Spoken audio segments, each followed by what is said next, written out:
Hello students, आज हम जानेंगे अरस्तू के क्रांति संबंधी विचार। अरस्तू अपने क्रांति संबंधी विचारों के लिए काफ़ी प्रसिद्ध है। अरस्तू के इन क्रांति संबंधी विचारों में विशेष रूप से हम देखेंगे कि उसने क्रांति का क्या अर्थ बताया है, क्रांति के क्या कारण बताए हैं और कारणों का उसने बहुत अच्छे तरीके से विस्तार से विश्लेषण किया है। तो कुछ मूल कारण, कुछ सामान्य कारण और कुछ विशिष्ट कारण बताए हैं, उन सबको हम देखेंगे। और क्रांतियों को रोकने के लिए भी काफ़ी उपाय अरस्तू ने बताए हैं विस्तार से, तो उनको भी हम देखेंगे।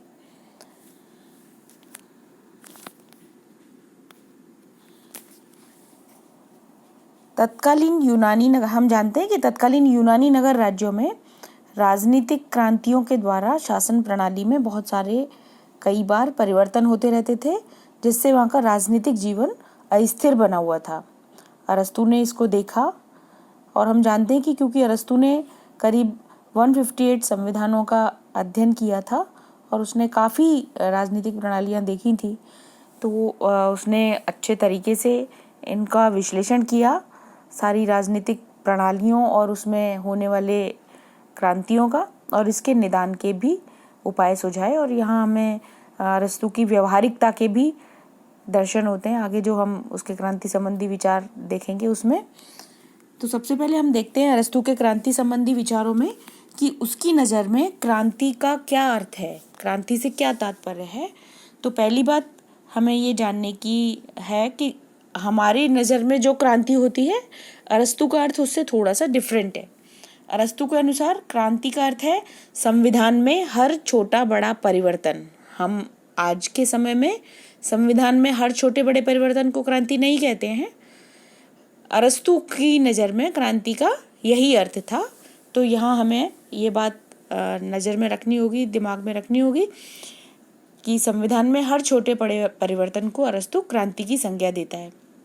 ये कोई सशस्त्र विद्रोह नहीं है, और संविधान में ये परिवर्तन निर्वाचन द्वारा भी हो सकता है, धोखे से भी हो सकता है, सशस्त्र विद्रोह से भी हो सकता है, या कोई अन्य रक्तहीन प्रयासों के द्वारा भी हो सकता है। जो भी इन किसी भी प्रयास के द्वारा जो भी छोटा बड़ा परिवर्तन संविधान में किया जाएगा या होगा, उसको अरस्तू ने क्रांति कहा है। चाहे वो संविधान में परिवर्तन हो या सत्ताधारियों में परिवर्तन हो, इसको भी अरस्तू ने क्रांति की संज्ञा दी है। तो ये हमारे वर्तमान जो हमारी धारणा है उससे थोड़ा सा अलग है। क्रांति के प्रकार अरस्तू ने बताए हैं, यहाँ हम स्क्रीन पर देख रहे हैं। क्रांति का अर्थ भी हम स्क्रीन पर देख चुके हैं। क्रांति का प्रकार वो कहता है कि आंशिक या पूर्ण क्रांति हो सकती है। तो जब संविधान में कोई छोटा परिवर्तन होता है, मतलब कुल मिलाकर के पूरी शासन प्रणाली में कोई छोटा परिवर्तन होता है, तो आंशिक क्रांति। और जब पूरा का पूरा परिवर्तन होता है या पूरा संविधान बदल जाए या पूरे शासन का टाइप बदल जाए, तो पूर्ण क्रांति होती है। क्रांति रक्तपूर्ण या रक्तहीन हो सकती है। यदि क्रांति रक्तपूर्ण हो, मतलब सशस्त्र हो या रक्त बहा करके चेंजेस लाए जाएं, तो रक्तपूर्ण होगी।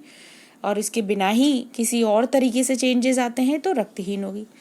व्यक्तिगत और गैर व्यक्तिगत हो सकती है कि जब किसी राजा या किसी व्यक्ति को व्यक्तिगत रूप से शासन से हटा दिया जाए, हटा करके फिर चेंज किए जाएं, तो व्यक्तिगत होगी। और जब पर्सनली उसको हटा करके नहीं हटा करके बल्कि किसी और तरीके से चेंज लाए जाते हैं, जैसे संविधान में कोई चेंज लाया जाता है, तो फिर गैर व्यक्तिगत क्रांति होगी।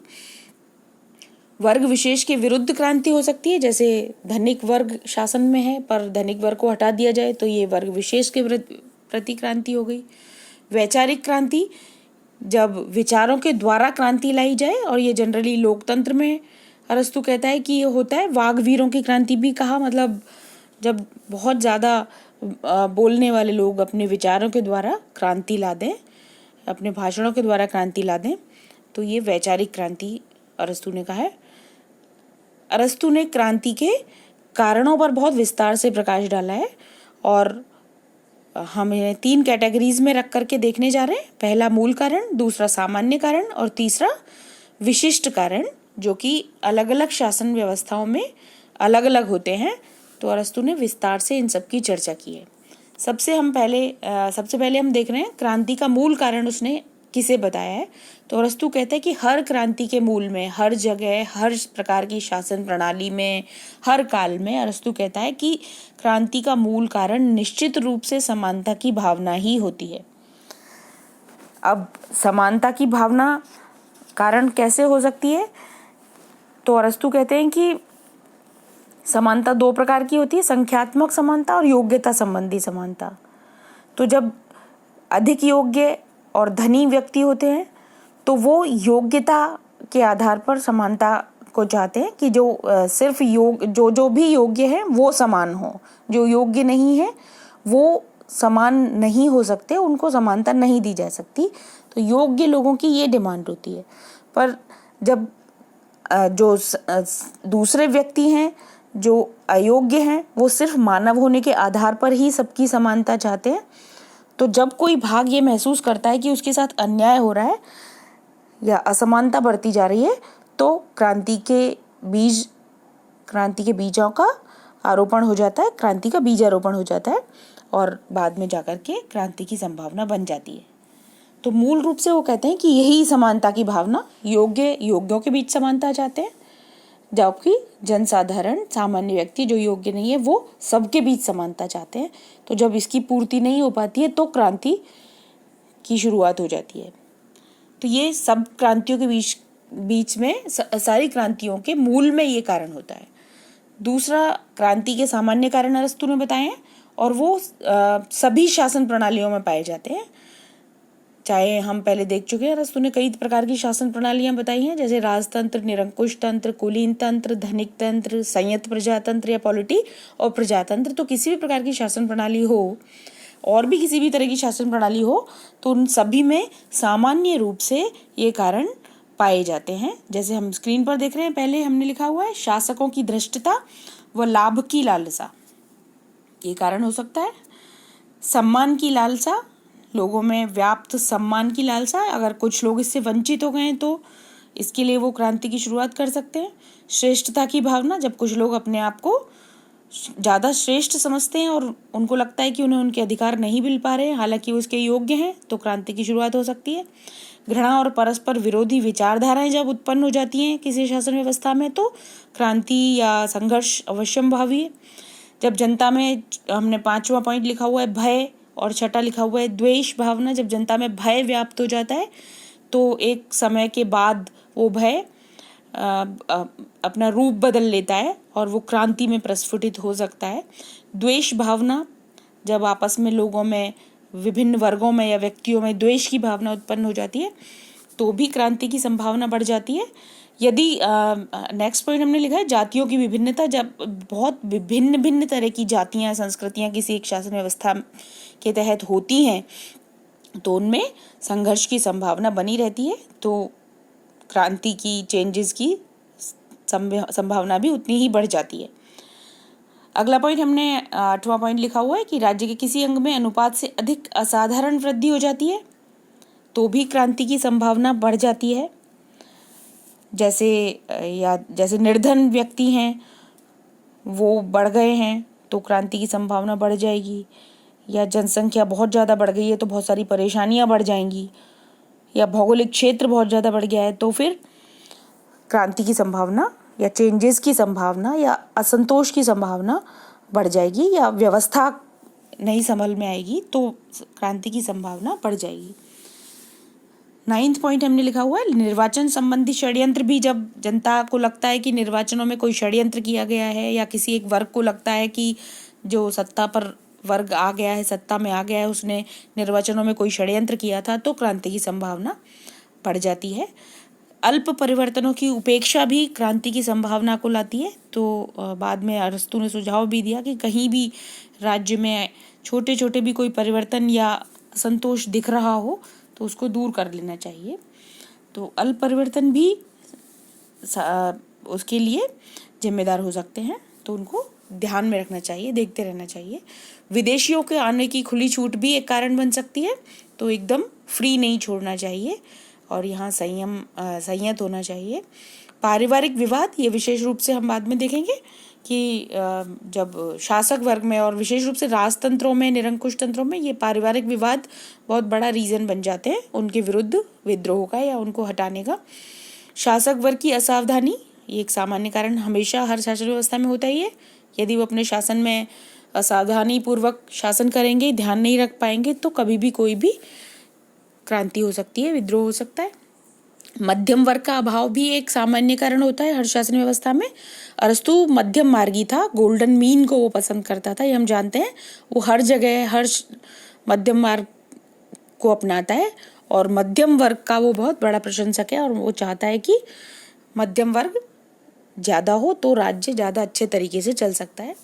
और इसीलिए हमने देखा था कि उसने संयुक्त प्रजातंत्र को पसंद किया था, क्योंकि उसमें मध्यम वर्ग ज़्यादा होता है। ना उसमें धनी ज़्यादा होते हैं, ना उसमें निर्धन ज़्यादा होते हैं, बल्कि मध्यम वर्ग ज़्यादा होता है। इसलिए उसने पॉलिटी को बेस्ट बताया था। अगला और अंतिम सामान्य कारण हम यहाँ इस पे स्क्रीन पे देख रहे हैं, शक्ति संतुलन। मतलब कई बराबर की शक्ति वाले कई पक्ष जब राज्य में उत्पन्न हो जाते हैं तो उनमें शक्ति के लिए संघर्ष होता है।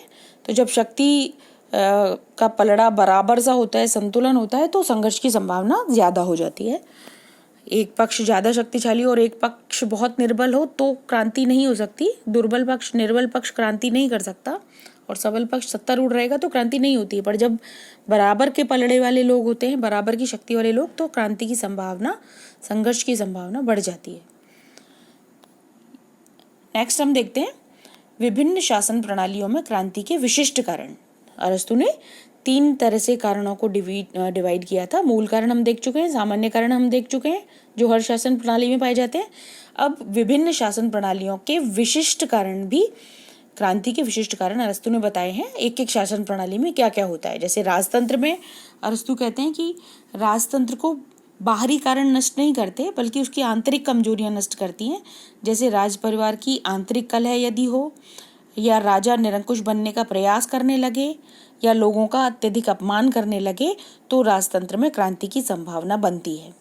निरंकुश तंत्र में कब क्रांति होगी? जब अन्यायपूर्ण उत्पीड़न बढ़ जाएगा, आतंक बढ़ जाएगा, असह्य अपमान करना वो शुरू कर देगा निरंकुश जो राजा है वो दूसरों का, या संपत्ति का अपहरण करने लग जाएगा, या लोगों को अत्यधिक डरा देगा, लोगों में अत्यधिक भय व्याप्त हो जाएगा, या शासक जब बहुत ज़्यादा भोग विलास में फंस जाएगा तो लोग शासक से घृणा करने लगेंगे और उसको बदलने की सोचने लगेंगे।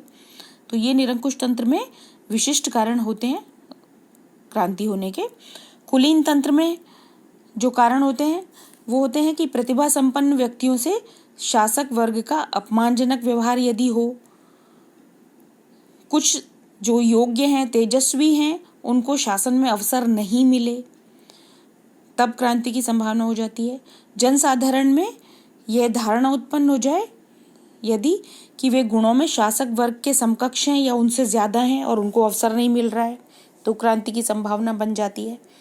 या फिर अरस्तु कहते हैं कि धनिक लोगों का ज़्यादा अगर संख्या बढ़ने लग जाती है, धन का प्रभाव बढ़ने लग जाता है, तो कुलीन तंत्र के खत्म होने के आसार बढ़ जाते हैं।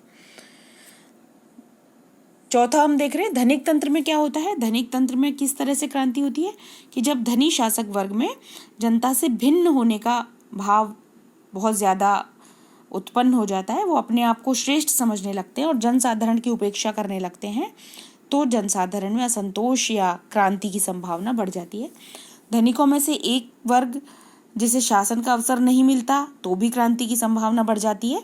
जब धनिकों के कई वर्ग हों या 2 वर्ग हों और एक वर्ग ही सत्ता में रहता हो, दूसरे को नहीं आ पाता हो, तो क्रांति की संभावना हो सकती है, चेंजेस की संभावना हो सकती है। या शासक वर्ग यदि अपनी संपत्ति को किसी भी प्रकार से, किसी भी तरीके से खत्म कर दें, तबाह कर दें, उनकी संपत्ति खत्म हो जाए, तो वो फिर खुद खुराफात करने लगते, खुद सोचने लगते हैं कि हमें अपनी संपत्ति वापस कैसे मिले, तो वो खुद ही कोई संभावना उत्पन्न कर देते हैं क्रांति करने की या चेंजेस करने की। निरंकुश बनना चाहते हैं जनरली और वो बड़े चेंजेस का कारण बनते हैं। प्रजातंत्र में जनरली जो कारण होता है, विशिष्ट कारण होता है, वो संपूर्ण समानता की भूख। हर वक्त हर व्यक्ति समानता चाहता है और वो एब्सोल्यूट समानता चाहता है। एक ये कारण होता है जो कि संभव नहीं हो पाती है संपूर्ण समानता पर चाहता हर व्यक्ति है और उसको हमेशा लगता रहता है कि उसके साथ भेदभाव हो रहा है या असमान स्थिति में है वो। वाग्वीरों का उच्छृंखल व्यवहार अरस्तु एक कारण बताता है कि प्रजातंत्र में बहुत नेता होते हैं जो बहुत वाचाल होते हैं, बहुत बोलते हैं और वो लोकप्रिय बनने के लिए इस तरह की कार्रवाइयाँ कर बैठते हैं जिससे क्रांति की संभावना होती है, या क्रांति कर बैठते हैं या घातक कार्रवाइयाँ कर बैठते हैं अपनी लोकप्रियता के लिए। अगला हम देखते हैं पॉलिटी में संयुक्त प्रजातंत्र में, और तो ये क्योंकि संयुक्त प्रजातंत्र मध्यम वर्ग के बाहुल्य वाला शासन है जिसमें जो कि धनिक तंत्र और प्रजातंत्र के बीच का मार्ग है, पर जब मध्यम वर्ग की संख्या कम हो जाए और निर्धन वर्ग बढ़ जाए तो फिर उसका टिके रहना मुश्किल हो जाएगा और फिर उसमें भी चेंजेस आएंगे ही आएंगे। हालांकि ये सर्वाधिक संभव व्यवहारिक राज्य है, पर यदि निर्धन वर्ग बढ़ जाता है और मध्यम वर्ग कम हो जाता है तो ये भी खत्म हो जाएगा। ये अरस्तु के क्रांति के कुछ कारण थे। इन क्रांतियों से बचने का उपाय भी अरस्तु बताता है, मतलब शासन कैसे स्टेबल रह सकता है, कैसे इन चेंजेस से या क्रांतियों से बचा जा सकता है, ये उपाय भी अरस्तु बताता है। तो ये हम संक्षेप में यहाँ देख रहे हैं स्क्रीन पर। पहली बात कि अरस्तु कहता है कि जब एक ही वर्ग के हाथ में शक्ति का संचय ना हो तो क्रांति से बचा जा सकता है, मतलब शक्ति का केंद्रीकरण ना हो, शक्ति बटी हुई हो। दूसरी बात अरस्तु कहता है कि सम्मानपूर्ण पदों का न्यायपूर्ण वितरण हो। जो शासकीय पद हैं या अन्य सम्मान वाले पद हैं या शक्ति वाले पद हैं उनको योग्य लोगों में न्यायपूर्वक तरीके से बांटा जाए तो क्रांति की संभावना नहीं होगी, विद्रोह की संभावना नहीं होगी। आर्थिक असमानता कम से कम हो और मध्यम वर्ग ज़्यादा हो। मध्यम वर्ग पर अरस्तु को बहुत विश्वास था और ज़्यादा मध्यम वर्ग जब होगा, संख्या में ज़्यादा लोग होंगे तो क्रांति की संभावना कम होगी। चौथी बात अरस्तु कहते हैं कि पदों का सीमित कार्यकाल होना चाहिए। जो शक्तिशाली पद हैं जिनको सब पाना चाहते हैं उस पर लंबे समय तक कोई एक ही व्यक्ति या कुछ व्यक्ति कब्जा करके नहीं रहे, बल्कि सबको अवसर मिले, इसलिए पदों का सीमित कार्यकाल होना चाहिए। राज्य के प्रति निष्ठा उत्पन्न करने वाली शिक्षा होनी चाहिए। ये बहुत इंपॉर्टेंट बात है कि अरस्तु ने भी प्लेटो की तरह शिक्षा पर यकीन किया सबसे ज़्यादा, कि शिक्षा बहुत महत्वपूर्ण होती है और शिक्षा सही होगी, राज्य के प्रति निष्ठा उत्पन्न करने वाली होगी तो स्टेबिलिटी बनी रहेगी। कुछ मनोवैज्ञानिक उपाय भी अरस्तु ने सुझाए कि जैसे प्रजा को कहीं और उलझाए रखो, जैसे कोई भावी संकटों में या नए खतरों में उलझाए रखें जिससे कि उनको विचार ही नहीं आए कि उनको कुछ चाहिए या कुछ चेंजेस करने चाहिए या शासन कुछ गलत कर रहा है। इस तरह के उपाय जनरली सरकारें अपनाती रहती हैं। सातवीं बात जो अरस्तु ने बताई कि जनता के क्रियाकलापों और आचरण पर चौकसी रखनी चाहिए राज्य को, और यदि आवश्यक हो तो राज्य को उनके व्यक्तिगत जीवन में भी, उनके उन क्रियाकलापों में भी जो भी ऑब्जेक्शनेबल लगते हैं राज्य को उसकी स्टेबिलिटी के लिए, उसमें हस्तक्षेप करने में कोई संकोच नहीं करना चाहिए। अरस्तु ने और भी कई उपाय बताए हैं पर हम यहाँ संक्षेप में देख रहे हैं। अरस्तु ने बहुत विस्तार से अलग अलग शासन व्यवस्थाओं में अलग अलग कौन से उपाय अपनाए जा सकते हैं इस पर भी बहुत विस्तार से प्रकाश डाला है, पर हम यहीं खत्म करते हैं। Thank you.